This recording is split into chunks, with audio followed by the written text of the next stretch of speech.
On the agenda tonight, we're going back to 1996. We're going to be taking a look at Bela Fleck and the Flecktones, and they're going to be performing Stomping Grounds.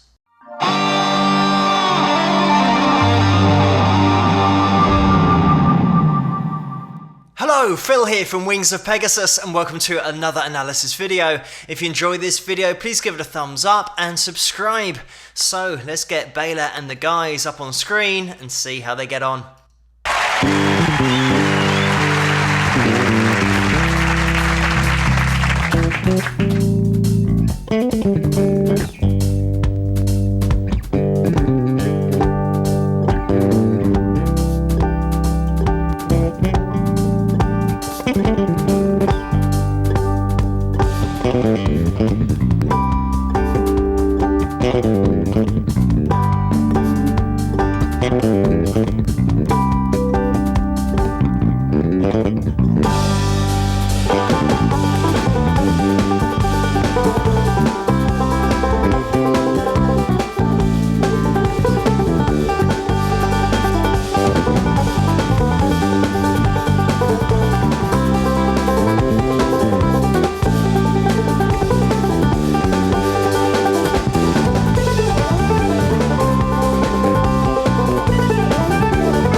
I'm just going to jump in here. As always, the link to this video is going to be in the description below, so you guys can check it out there without me interrupting. It's also a good point to jump in to let people know that might not necessarily have been aware that we do have a drummer here, but he's not playing a drum kit. So it is something that when you rewind the performance back to the beginning, you get a whole new appreciation of what's going on. And it's Roy Wooten here playing the drum guitar, and his brother Victor is playing bass. But having this setup of the drummer effectively now free to move around just opens the door to more performance elements coming in, because I do mention in other videos about the drummer sometimes being behind that wall that is between them and the audience, and sometimes it can be difficult to bridge that gap and get over that wall, whereas here the four guys are now accessible. They can now put on a show if they want to. We just had a little bit of choreography going on there, but it's something that you don't necessarily associate with jazz. Just jumping into what Roy is doing on the drum guitar, and by the way, it's something that he came up with himself. Anybody that has triggered MIDI sounds on a keyboard, especially drum sounds, knows that it's not particularly interesting, especially if you're doing that live, just stood behind a keyboard. So Roy came up with this to trigger those sounds on something that looks like a guitar. And the neck portion isn't just for show, that also has triggers on, so there are plenty there. Anybody that doesn't understand what MIDI triggering is, if you imagine you've got a keyboard in front of you that at the moment doesn't make any sound, a MIDI triggered sound is any sound you want it to be. As long as you've got that sound file, you can then associate that with a particular key on the keyboard. So if you wanted to make the sound of a car beeping its horn, you can press the keyboard and that will happen. It will just come out because that is the sound that's being triggered. So of course you can start to associate that car horn to any pitch on the keyboard as well. Obviously here the application is a drum kit, so we've got the kick drum, the snare, we've got the hi-hat, the crashes, you can have the ride cymbal in there as well, a cowbell if you want it. Really, it's just down to how many sounds you want to trigger. The interesting thing here is the fact that dynamically it is sensitive to what's being played, so it isn't coming out at the same volume every time. Roy can start to change the dynamics with how he is playing with his fingers. And this is the other thing, that playing with the fingers, it means that he has got a unique finger independence rather than a drummer, and he is a drummer, so he has the independence with his limbs as well, but that is standard for what a drummer would have. His left arm, his right leg, his left leg will all be independent, whereas Roy has that with his fingers.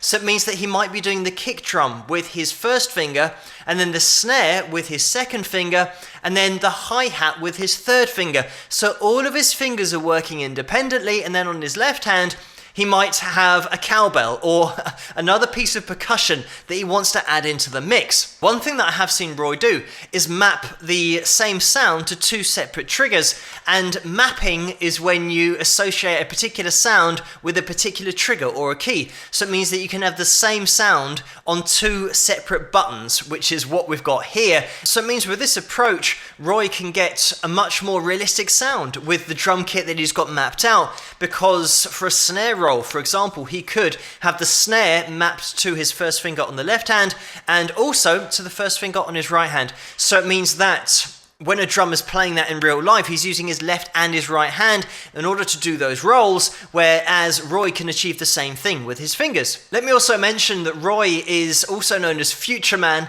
and coming up with stuff like this is understandable why.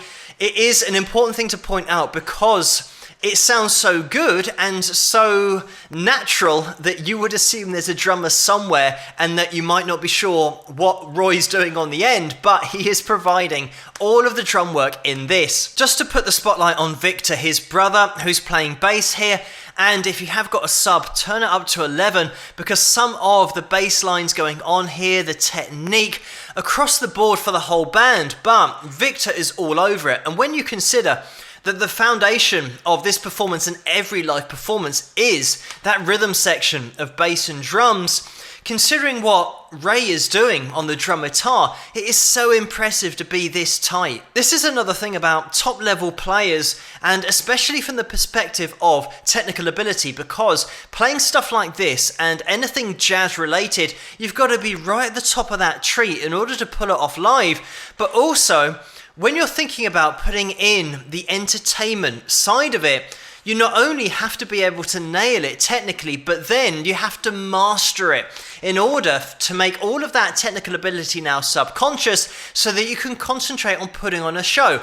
And that is often the thing that sometimes falls by the wayside. With more technical genres of music, you might have somebody who can sit at home and they might be seated and they can absolutely nail their performance at home, but then getting up on stage and putting on a show, entertaining and still nailing these top level technical elements is a totally different step that you have to take. And it's a great example that we've got here with Victor and with the band as a whole, because it is entertaining.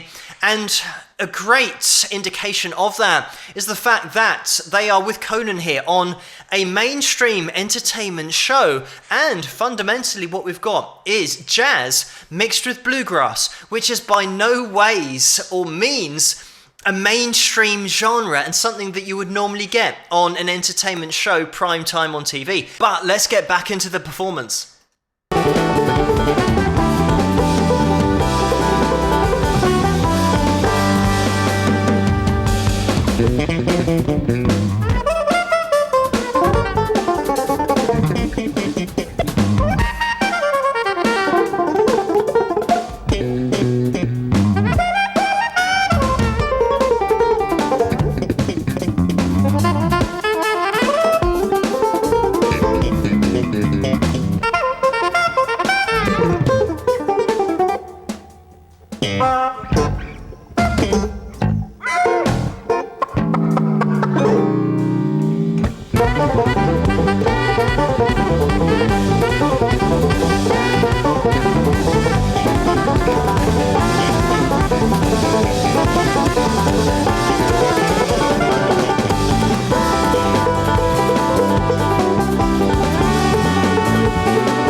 we have it. There's a great example there that we had with Roy with that snare fill. You could see where the triggers were going from right hand to left hand and just seeing his fingers put in that snare fill.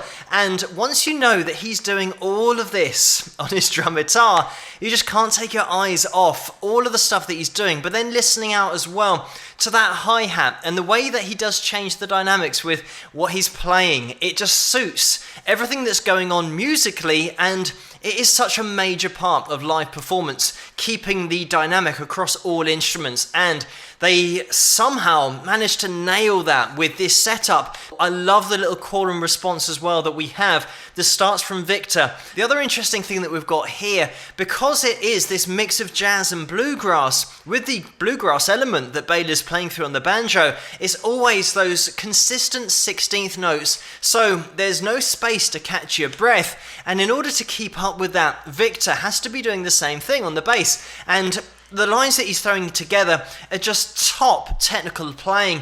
And it's interesting that this week I did feature Mark King as well, another great bassist, but it just goes to show what level these guys can get to, playing 16th notes on the bass and making them clean and concise in exactly the same way that Bela is with his finger picking on the banjo. The things that make this performance and the sound more accessible are those entertainment elements. Like I said, nobody wants to go out and watch a band who are just sat down looking at their instruments, not making eye contact with the audience and not getting them involved in the performance and not engaging with them. And the other thing is the fact that we've got this blending of genres between jazz and bluegrass. And it is such an important thing because I think a lot of mainstream audiences who might be into more mainstream genres lose the thread of where they are with jazz, especially if it's just a guitarist, for example, who's jamming away by himself and you haven't got that reference point of the bass. Whereas here, having that bluegrass connection means that we've always got a reference point. We always know where we are. And the key is very clear, as is always the case with bluegrass. So you get the best of both worlds here. That journey of jazz and the technical ability of jazz, but also the reference point of bluegrass and also the top technical elements of that genre of music. Obviously, it depends entirely on the type of event that you're going to watch. If it is suit and tie, then you're not going to get people moving around, jumping up and down on stage. But for this kind of live TV show performance, people have gone there to be entertained. So that's what they want to see. And this is probably the reason why a lot of bands who are in less mainstream genres such as jazz struggle to make that connection with the mainstream audience, because it is very isolated on stage. There's not that interaction, and more often than not, they're concentrating so much on what they're playing that they don't really interact with the audience. They are just purely focused on the performance. We are going to get into the background just briefly, and I'll be mentioning Howard's name. So it was 1988 when Bela was contacted about performing on a TV show, and this was on PBS, and it was going to be a series called The Lonesome Pine Specials, and he agreed to do this, and he needed to get a band together. He already knew Howard Levy, and he actually auditioned Victor over the phone,